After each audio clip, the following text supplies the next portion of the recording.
नमस्कार। इस वक्त सुबह के 9:30 बज रहे हैं और इस वक्त की 5 बड़ी खबर सबसे पहले आपको दे देते हैं। कानपुर हमले के मास्टरमाइंड और फरार गैंगस्टर विकास दुबे से जुड़ी हुई ये 5 खबरें हैं। सूत्रों के मुताबिक विकास दुबे दिल्ली से सटे हरियाणा के फरीदाबाद में देखा गया। फरीदाबाद के सेक्टर 87 में रिश्तेदार के घर रुका था विकास दुबे। फरीदाबाद से विकास दुबे के 2 साथी प्रभात और अंकुर को गिरफ्तार कर लिया गया है। अब जानकारी ये भी मिल रही है कि उसका एक और साथी भी गिरफ्तार कर लिया गया है। दिल्ली फरीदाबाद बॉर्डर पर दिल्ली पुलिस इस वक्त अलर्ट पर है। हरियाणा पुलिस आज 11 बजे प्रेस कॉन्फ्रेंस करेगी। यूपी के हमीरपुर में विकास दुबे का साथी अमर दुबे पुलिस एनकाउंटर में मार गिराया गया है। और हिस्ट्री शीटर विकास दुबे का एक और साथी भी गिरफ्तार कर लिया गया है। अभी अभी जानकारी मिल रही है। चौबे पर पुलिस ने विकास के साथी को गिरफ्तार किया है।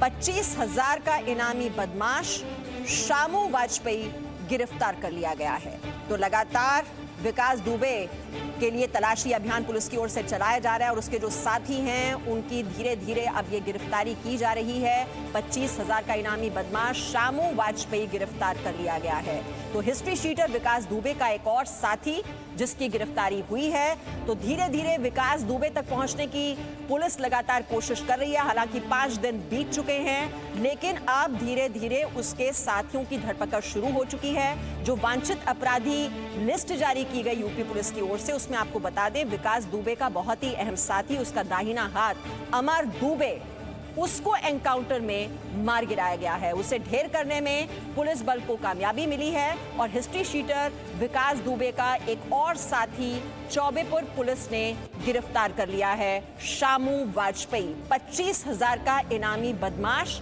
जिसको गिरफ्तार करने में पुलिस की टीम को कामयाबी मिली है। तो विकास दुबे तक पहुंचने की पुलिस लगातार कोशिश कर रही है। 100 टीमों का गठन किया गया है। हालांकि जानकारी अभी यह भी मिल रही है कि दिल्ली पुलिस क्राइम ब्रांच की 2 टीमें भी विकास दुबे की तलाश में जुटी हुई हैं। कई मोबाइल नंबरों को लगातार ट्रेस जा रहा है और क्राइम ब्रांच सूत्रों के मुताबिक दिल्ली एनसीआर में ही छिपा हुआ है विकास दुबे। आपको बता दें फरीदाबाद के सेक्टर 87 में उसे देखा गया। वहां पर वो अपने रिश्तेदार के घर रुका हुआ था। हालांकि उसके साथियों की धरपकड़ तो कर ली पुलिस ने, लेकिन वो वहां से भागने में कामयाब हो गया। लेकिन अभी भी पुलिस सूत्र ये जानकारी दे रहे हैं कि दिल्ली एनसीआर में ही छिपा हो सकता है विकास दुबे।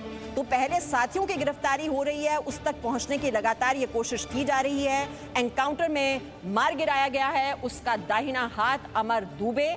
तो लगातार आप देख रहे हैं जो यूपी एसटीएफ की टीम है, जो हमीरपुर पुलिस की यहाँ पर बहुत ही बड़ी भूमिका रही कि अमर दुबे को मार गिराया गया, उसको ढेर कर दिया गया और साथ ही साथ उसके कई साथियों को पकड़ा गया है। शामू वाजपेयी की गिरफ्तारी हुई है, साथ ही साथ फरीदाबाद से जहां पर देखा गया विकास दुबे को 87 सेक्टर में, वहां भी जो उसके साथी रहे प्रभात और अंकुर, उनकी भी गिरफ्तारी हुई है। और शामू वाजपेयी वो भी उसका साथी रहा है, जो कि पुलिस टीम पर जो फायरिंग की गई थी उसमें ये सब लोग शामिल थे और उनकी धरपकड़ कर ली है पुलिस ने। तो कोशिश है पुलिस की टीम की यही है कि जल्द से जल्द विकास दुबे तक पहुंचा जाए, क्योंकि जो सूत्रों के हवाले से जानकारी मिल रही है दिल्ली एनसीआर में ही छिपा हो सकता है विकास दुबे। फरीदाबाद में कल उसे देखा गया था, अपने रिश्तेदार के घर वो ठहरा था, लेकिन उस तक भी ये देखिए सूचना पहुंच रही है। कोई ना कोई भेदिए हैं जो उस तक जानकारी पहले ही पहुंचा देते हैं और इसलिए विकास दुबे तक अभी तक पुलिस नहीं पहुंच पाई है। और जितेंद्र शर्मा इस वक्त हमारे साथ हैं। जितेंद्र, क्या दिल्ली पुलिस भी इस वक्त एक्टिव हो चुकी है, दिल्ली पुलिस की क्राइम ब्रांच? बिल्कुल मीमांसा, क्योंकि दिल्ली में भी इस बात की सूचना है कि दिल्ली एनसीआर के अंदर विकास दुबे छिपा हो सकता है, क्योंकि जिस तरह से इस बात की जानकारी मिली है कि विकास दुबे अपने साथियों के साथ फरीदाबाद में था और वहां पर रुका हुआ था, जिसको लेकर के फरीदाबाद पुलिस ने 3 लोगों को गिरफ्तार किया है जो कि उसके काफी करीबी थे। उसमें बताया जा रहा है कि एक अपराधी वो है जो कि विकास दुबे के साथ 8 पुलिसकर्मियों की हत्या में शामिल था जब हमला किया गया था पुलिस के ऊपर। उसके बाद से वो फरार हो गया। हालांकि जो तस्वीर एक निकल रही है जो कि एक होटल के सीसीटीवी की है, उसमें बताया जा रहा है कि विकास दुबे और उसके साथी वहां पर पहले गए थे रुकने के इरादे से, लेकिन क्योंकि इस समय कोरोना चल रहा है और किसी भी होटल के अंदर इस तरह से कोई भी आराम से जाकर के नहीं रुक सकता है, पूरी चेकिंग होती है, पूरे जो इस तरह के नॉर्म्स बने हुए हैं, उसकी वजह से वो वहां पर नहीं रुक पाया। जिसके बाद बताया गया कि वो अपने किसी साथी के यहाँ पर जाकर के, उसके रिश्तेदार के घर जाकर के रुका था। और जैसे ही कल इस बात की जानकारी मिली, उसके बाद से पूरे दिल्ली एनसीआर के अंदर दोबारा से अलर्ट जारी कर दिया गया है। गुरुग्राम के जो पुलिस कमिश्नर हैं, उसने भी बकायदा वायरलेस के ऊपर ये मैसेज दिया है कि जितने भी बॉर्डर्स थे उन पर लगातार चेकिंग की जाए, क्योंकि फरीदाबाद से बिल्कुल लगता हुआ बॉर्डर है गुरुग्राम का, और साथ साथ दिल्ली के अंदर भी। तो इस पूरे इलाके में कहीं पर भी हो सकता है। तो इस समय मैं अगर कहूं मीमांसा, तो दिल्ली की जितनी स्पेशलाइज टीम है, जो कि यूनिट्स है, स्पेशल सेल है, क्राइम ब्रांच है, और एडजॉइनिंग जो डिस्ट्रिक्ट जो लगते हैं गुरुग्राम और फरीदाबाद के साथ, उन इलाकों की पुलिस है, वो एक्टिव हो चुकी है। गुरुग्राम पुलिस एक्टिव हो चुकी है। फरीदाबाद पुलिस में तो पता ही है कि वहां पर 3 लोग पकड़े जा चुके हैं और विकास दुबे को लेकर के छापेमारी की जा रही है। तो आप ये कह सकते हैं, और ये पूरी तरह से जानकारी है कि दिल्ली एनसीआर में इस समय जो पुलिस है वो पूरी तरह से अलर्ट है। विकास दुबे को ढूंढने के लिए लगातार छापेमारी की जा रही है। और इस समय अगर मैं कहूं मीमांसा, तो पूरे यूपी पुलिस के साथ कोऑर्डिनेशन में ये चल रही है पूरी जो अलग अलग जो जिलों की, जो राज्यों की जो पुलिस टीम है वो, क्योंकि विकास दुबे का पकड़ा जाना बेहद जरूरी है। मतलब अगर मैं कहूं तो अर्ली मॉर्निंग, यानी कि तड़के ही जो विकास दुबे का एक साथी था अमर दुबे, पहले जब पुलिस की टीम दबिश देने के लिए पहुंची, वहां पर उसे पकड़ने के लिए पहुंचती है, उससे पहले ही उसे जानकारी मिल जाती है। मुखबिरों की बात लगातार की जा रही है, कहीं ना कहीं पुलिस महकमे में भेदिए हैं जो उस तक जानकारी पहुंचा देते हैं। क्या अभी भी ये जानकारी उस तक पहुंच रही है और इसी वजह से अब फरीदाबाद में उसके साथी तो पकड़े जाते हैं, लेकिन वो वहां से भागने में कामयाब हो जाता है? कहीं ना कहीं शक तो अभी भी पैदा होता है कि जानकारी उस तक पहले ही पहुंचा दी जाती है और वो वहां से भागने में कामयाब हो जाता है। विमान से जब भी कोई इतना बड़ा गैंगस्टर बनता है, इतना बड़ा अपराधी बनता है, बिना राजनीतिक शरण के और बिना पुलिस की शरण के वो कभी नहीं बन सकता है। ये बात साफ हो चुकी है, क्योंकि जब पुलिस टीम विकास दुबे के घर पर उसको गिरफ्तार करने के लिए गई थी, खुद सीओ जो कि डीएसपी रैंक के ऑफिसर हैं, वो वहां पर गए थे लीड करते हुए। उससे पहले ही जानकारी दी जा चुकी थी। बताया जा रहा है कि जो चौबेपुर थाना है वहीं से ये जानकारी लीक की गई थी। इसके अलावा इससे पहले जितनी भी उसके बारे में जानकारी सीनियर अधिकारियों को दी गई थी, तो किसी तरह की कोई कार्रवाई नहीं की गई थी। तो ये लैप्सेस अपने आप में बताते हैं कि किस तरह से विकास दुबे का जो तंत्र है वो ना सिर्फ राजनीतिक गलियारे में बल्कि पुलिस के अंदर भी पूरी तरह से पैठ जमा चुका था। और निश्चित तौर पर इसी का फायदा विकास दुबे अभी तक उठा रहा है कि 8 पुलिसकर्मियों की हत्या के बाद भी वो लगातार छिपता फिर रहा है और उसकी मदद की जा रही है। तो कहीं ना कहीं उसकी जो पैठ है पुलिस तंत्र के अंदर या सरकारी तंत्र के अंदर काफी गहरी हुई है। और यही वजह है कि अगर हम बात करें कि कानपुर से वो निकल करके अगर वो फरीदाबाद में जाकर के छिप सकता है और उसके बाद आसपास भी वो घूम सकता है, तो आप समझ सकते हैं कि उसको कहीं ना कहीं पैसेज दिया गया है, उसको बताया गया। वरना उस वारदात के बाद जिस तरह से पुलिस अलर्ट हुई थी, जिस तरह से घेराबंदी कर दी गई थी, अलग अलग जिले के अंदर जो है छापेमारी की जा रही थी, बावजूद इसके अगर वो कानपुर से यहाँ तक पहुंच सकता है, तो निश्चित तौर पर कहीं ना कहीं उसको मदद दी जा रही है। उसी मदद की वजह से वो अब तक बचा हुआ है, पुलिस की गिरफ्त से बाहर है। और जब भी पुलिस जितेंद्र जी, हम दिखा रहे हैं जो हिस्ट्री शीटर विकास दुबे की जो क्राइम कुंडली है, वो इस वक्त दर्शक देख पा रहे हैं, जिस पर 2.5 लाख रुपए का इनाम घोषित किया गया है। कानपुर का ये बहुत ही कुख्यात अपराधी जिसके खिलाफ 60 मामले दर्ज हैं। कानपुर में 8 पुलिस वालों की हत्या में शामिल रहा। आप जानते हैं किस तरह से वहां पर पुलिस की टीम जब पहुंची तो उन पर फायरिंग कर दी गई। उसके पास असले, वहां पर हथियार, AK-47 जैसे हथियार। 4 दिन से वो फरार है और पुलिस की टीमें लगातार तलाशी अभियान में जुटी हुई हैं और 5 राज्यों में ये तलाशी अभियान इस वक्त चलाया जा रहा है। रणवीर जी हमारे साथ हैं। रणवीर जी, ये सरकारी तंत्र में इतनी गहरी पैठ कैसे बना लेते हैं अपराधी?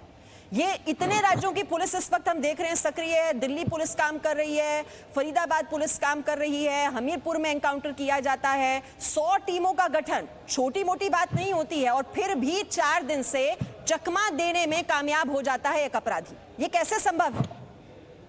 ये बात बिल्कुल ठीक है। कोई भी अपराधी बगैर पुलिस की मिली भगत के और नेताओं की मिली भगत के इतना बड़ा अपराधी नहीं बन सकता। ये बात बिल्कुल सही है और ट्रू फैक्ट हमारे पास है कि भी इस आदमी को नेताओं की भी शरण मिली और हमारे पुलिस ऑफिसर थे छोटे या बड़े, उनकी भी शरण मिली। तो उसी वजह से ये इतना मतलब खतरनाक अपराधी बन गया, क्योंकि पुलिस भी एक्सपोज होगी, मतलब पुलिस को उसे सारा तंत्र पता चल गया और इन अपराधियों को कोर्ट न्यायालय का भी पूरा तंत्र एक्सपोज हो जाता है, इन्हें तंत्र पता चल जाता है और फिर इनके हौसले और भी बुलंद हो जाते हैं कि पुलिस वाले मेरा क्या करेंगे, कोर्ट में एक वकील कर लूंगा, वहां मुझे डेट मिलती रहेंगी, गवाहों को बिठा करके मैं वहां से भी फारिग हो जाऊंगा। तो ये राजनीतिक सॉरी नेताओं का और पुलिस की मिलीभगत का और साथ में न्यायालय की जो कार्रवाई है वो एक्सपोज होने के नाते वकीलों का जो एक ऐसे वकील भी होते हैं जो इसमें शामिल होते हैं और वो लोग भी इनको पूरी शरण देते हैं कानूनी तर्क से भी चिंता मत कर, मैं तेरे को कुछ नहीं होने दूंगा। और इसीलिए ये गवाहों को बिठाने में कामयाब हो जाते हैं। अब भाई मैं तो किसी तरह से छुट के आ जाऊंगा लेकिन तुम्हें नहीं बख्शूंगा, तो गवाह भी अपनी उसके लिए जान जोखिम में नहीं डालता और वो भी बैठ जाता है। तो इन्हें सब पुलिस एक्सपोज हो जाती है, नेताओं की जो सिस्टम है वो एक्सपोज हो जाता है, नंबर 3 जो कोर्ट का सिस्टम है वो एक्सपोज हो जाता है और वो आगे बढ़ता रहता है। और जो पुलिस है हमारा, जो प्रशासनिक अधिकारी है, वो कुछ लोग डर के या कुछ लोग पैसे के लालच में, थोड़े से लालच के अंदर उसको सारी बातों की खबर देते रहते हैं। इसलिए अब ये तीनों आदमियों को, गैंग को हमें तोड़ना बहुत जरूरी है और तभी ये पकड़ा जाएगा। सबसे पहले नेताओं के ऊपर हाथ डालो। नेता जहां जो लोग इनको अपने साथ बिठा के फोटो खिंचवाते हैं और जो इनको यूज करते हैं कि तूने उससे बदला लेना, उसे बदला लेना, अपनी राजनीतिक बदले की भावना वो रखते हैं। दूसरा ऐसे पुलिस ये गिव एंड टेक रिलेशनशिप होता है रणवीर जी, कि आप हमारी मदद कीजिए, हम आपकी मदद करेंगे और ये इम्यूनिटी मिल जाती है अपराधियों को और इन्हें पता होता है कि इनका कुछ बिगड़ने वाला नहीं है। हमारे साथ फरीदाबाद से हमारे रिपोर्टर राजू राज भी हैं। राजू राज, 3 साथियों को पकड़ा गया है, प्रभात है, अंकुर है, शामू वाजपेयी है। ये इनका क्या रोल रहा है? ये पुलिस की फायरिंग में ये तीनों क्या शामिल रहे? देखिए, सबसे पहले बता दूं कि जो तीसरा साथी को जो इसे फरीदाबाद पुलिस ने पकड़ा है उसका ये रोल जरूर सामने आ रहा है कि 5 दिनों पहले जब पुलिस वालों पर फायरिंग हुई थी उसमें से एक शख्स उसमें शामिल था। ये फरीदाबाद पुलिस के सूत्रों के हवाले से जानकारी मिल पाई है। जहां तक 2 और शख्स जो प्रभात और अंकुर हैं उनकी जो गिरफ्तारी है उसको लेकर उनका क्या रोल रहा है बताना चाहूँगा कि कल जब 12 साढ़े 12 बजे के करीब विकास दुबे अपने साथी प्रभात के साथ इसी होटल में, अब फरीदाबाद के ये होटल श्री सासाराम होटल, इसी होटल में वो यहाँ पर आया था। लेकिन जब होटल वालों ने उससे आईडी प्रूफ की मांग की तो वो आईडी प्रूफ नहीं दे पाया था। जो दूसरा साथी अंकुर है, जो बताया जा रहा है करीबी रिश्तेदार भी है, अंकुर ने ही यहाँ पर होटल बुक करवाए थे, जिसके बाद वो प्रभात और विकास दुबे यहाँ पर पहुँचे थे। लेकिन जैसे ही आईडी प्रूफ मांगा गया वो दोनों वहाँ से भाग गए। विकास दुबे वहां से भागने में कामयाब हो गया, लेकिन जो एसटीएफ की टीम है और फरीदाबाद पुलिस की टीम है वो इन दोनों को पकड़ती है, प्रभात और अंकुर। प्रभात की पहले गिरफ्तारी होती है और उसके बाद उसकी पूछताछ के बाद अंकुर को गिरफ्तार किया जाता है। इन दोनों से पूछताछ के बाद जो जानकारी मिली है उसके मुताबिक विकास दुबे यहाँ पर आया था, जिसकी पुष्टि सीसीटीवी फुटेज से हुई थी। ब्लू कलर का वो टी शर्ट पहन के आया था, तो कहीं ना कहीं ये जानकारी मिली थी। इसके अलावा बता दूं कि दिल्ली पुलिस भी क्राइम ब्रांच की टीम लगातार उसके फ़ोन, उसकी तमाम जानकारियों को सर्विलांस में रखकर उसकी छानबीन कर रही है, तलाशी कर रही है। चूँकि अगर वो फरीदाबाद में है, अगर यहाँ से भागता है तो या तो गुड़गांव या दिल्ली की ओर जा सकता है, तो यहाँ पर जाने की आशंकाएं थी। लिहाजा दिल्ली पुलिस को भी अलर्ट कर दिया गया है। बॉर्डर से सटे जितने भी दिल्ली पुलिस के डिस्ट्रिक्ट हैं उन तमाम डिस्ट्रिक्ट पुलिस, इसके अलावा क्राइम ब्रांच और स्पेशल सेल की टीमें भी विकास दुबे की तलाश कर रही है। तो कहीं ना कहीं ये तमाम राज्यों, उत्तर प्रदेश का है, राजस्थान का है, दिल्ली का है, हरियाणा का, इन तमाम राज्यों की पुलिस जहां पर ये उम्मीद या शक जताई जा रही है कि विकास दुबे हो सकता है, वहां पर लगातार पुलिस की टीमें काम कर रही है। और जिस तरीके से उसका लोकेशन फरीदाबाद के इस होटल में सामने आया था, उसके बाद फरीदाबाद पुलिस एक्टिव है। एसटीएफ की पुलिस लगातार संपर्क में, फरीदाबाद पुलिस के तमाम जानकारियां हासिल कर रही है कि विकास दुबे तक कैसे पहुंचा जाए, कितने जल्दी पहुंचा जाए।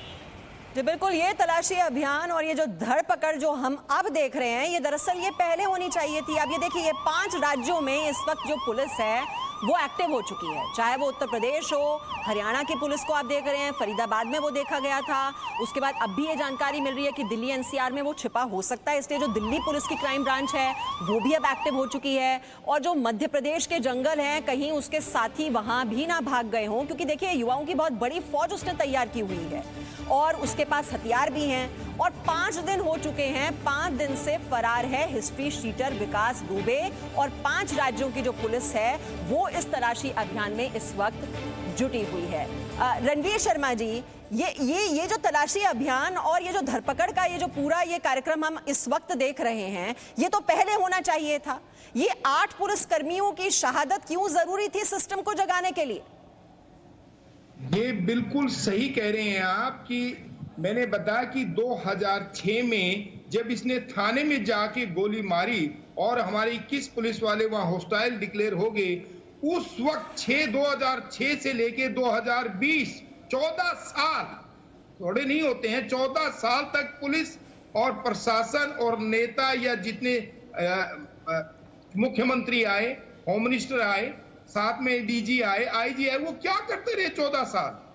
और किसी भी पुलिस ऑफिसर ने इसकी बेल कैंसिल कराने की कोशिश नहीं की। ये पक्का सबूत है कि पहले नेता उसको शरण देता है या पहले नेता उससे काम लेता है एक दूसरे के अदला बदली में, फिर इसके बाद पुलिस वाले देखते हैं कि नेता, जब ये सीनियर नेता जो है, मिनिस्टर हैं, ये काम कर इसको साथ बिठा रहे हैं तो हम क्या करेंगे?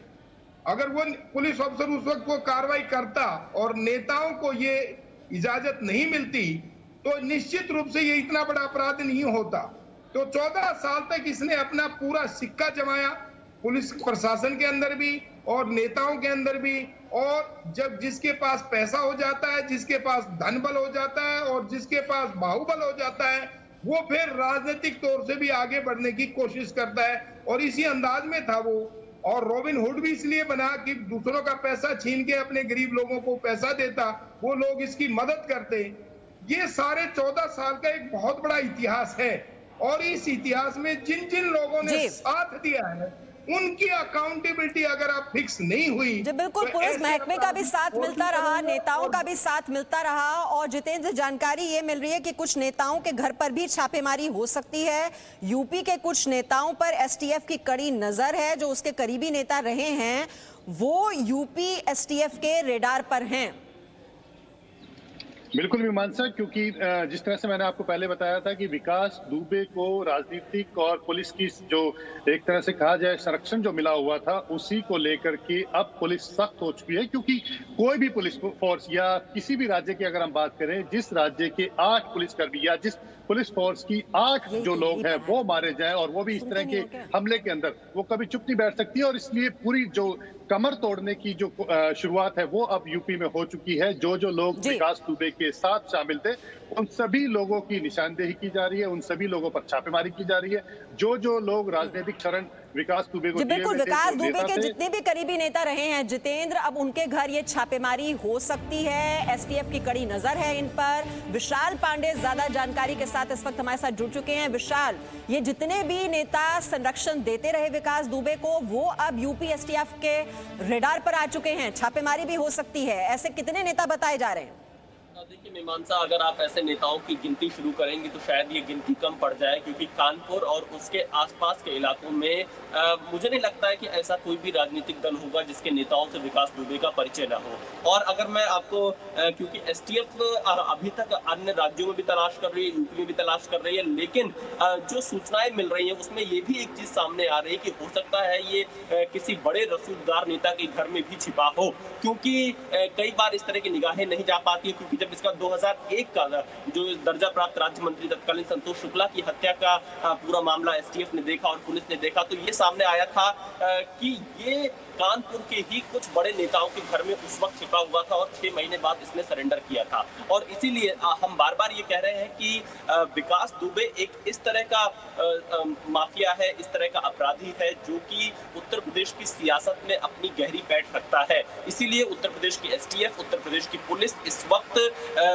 विकास दुबे के उन तमाम नेताओं को रडार पर ले रही है जिसका ये करीबी होने का दावा करता है। उनके फोन सर्विलांस पर रखे जा रहे हैं और यहाँ तक कि क्योंकि इस बात की आशंका से नहीं पीछे हटा जा सकता है कि विकास दुबे किसी के घर में भी छिपा हो सकता है, इसलिए उत्तर प्रदेश की एसटीएफ और उत्तर प्रदेश की पुलिस इस वक्त इस पर ज्यादा ध्यान दे रही है। मीमांसा, मैं अगर विकास दुबे के बारे में आपको कुछ इंटरेस्टिंग जो पहलू अब तक सामने मीडिया में नहीं आया, अगर मैं आपको वो बताना चाहूँ। जी विशाल, मुझे रोकना होगा थोड़ा आपको, क्योंकि अभी इस खबर पर तो हम लौट कर आएंगे ही। Presenting B News app available on Google Play and App Store. Download it now.